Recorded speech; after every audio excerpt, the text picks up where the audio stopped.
কে আয়োজন করা হবে দুটো ডিম, তার সাথে করলা ভাজি। ডিমটা ভেজে নিব, করলা ভাজি ছোট ছোট কেটে নিয়েছি, করলা ভাজিটাও ভাজা হবে। করলা ভাজিটা আমি ছোট ছোট কেটে নিয়েছি, সুন্দর করে ধুয়ে নিয়েছি। এর মধ্যে লবণ, হলুদ, একটু মরিচের গুঁড়া, ধনের গুঁড়া দিয়ে মাখিয়ে এটা ভেজে নেওয়া হবে।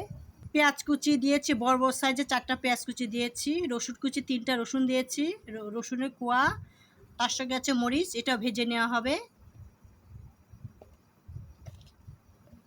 এটা চামচ হাফ চামচ লবণ দিয়ে দিচ্ছি, হাফ চামচ মরিচের গুঁড়া, হাফ চামচ ধনের গুঁড়া, হাফ চামচ হলুদের গুঁড়া। একসাথে মাখিয়ে নিব, মাখিয়ে ভাজা হবে তেলের মধ্যে, খেতে কিন্তু খুবই ভালো লাগবে। তেল দিয়ে দিচ্ছি, পরিবর্তে তেল দিয়ে দিচ্ছি, তেলের মধ্যে কলা ভাজি দিচ্ছি, ভেজে নিব।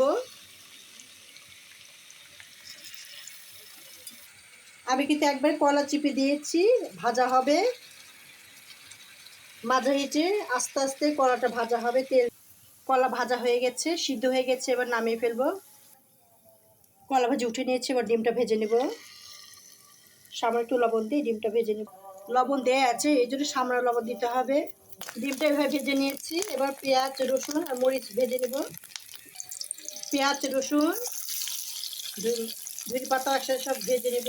ধনে পাতা দিয়ে দিচ্ছি, হয়ে গেছে, একটু হলে নামিয়ে ফেলবো। বেগুনটা ভেজে নিলাম।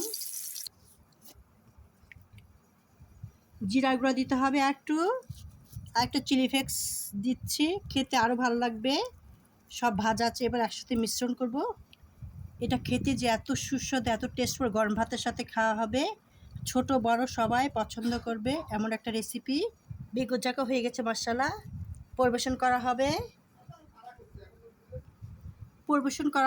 বেগুন চাক, কলা ভাজি, ডিম দিয়ে কলা ভাজি, তার সাথে আছে ডিম ভাজা, তার সাথে আছে মাছ, তার সাথে আছে বোম্বাই মরিচ। অত্যন্ত মজাদার পরিবেশন করা হবে। রেসিপিটা কেমন লাগছে অবশ্যই কমেন্ট করে জানাবেন। আমি পরিবেশন করছি করলা ভাজি ডিম দিয়ে, এত মজাদার, এত সুস্বাদু, টেস্টফুল। রেসিপি ভালো লাগলে অবশ্যই লাইক কমেন্ট করবেন। শুভকামনা রইল, আল্লাহ হাফেজ। খাওয়ার পরিবেশন করা হচ্ছে, বেগুন চাক দিয়ে খাওয়া হচ্ছে, সবই মজাদার হয়েছে। বেগুন চাকটাও অনেক মজাদার, এটাও খাওয়া হচ্ছে। এর সাথে একটু বোম্বাই মরিচ দিতে হবে, আরও মজাদার টেস্টফুল। আমি খেয়ে ফেলছি, দেখতে পাচ্ছেন। বোম্বাই মরিচ দিয়ে খাওয়া হচ্ছে, আরও টেস্টফুল বাড়িয়ে দিচ্ছে, এত মজাদার হয়েছে। আমি দেখে খেয়ে ফেললাম সম্পূর্ণ। ভিডিওটা কেমন লেগেছে, ভালো লাগলে অবশ্যই লাইক কমেন্ট করবেন। শুভকামনা রইল, আল্লাহ হাফেজ।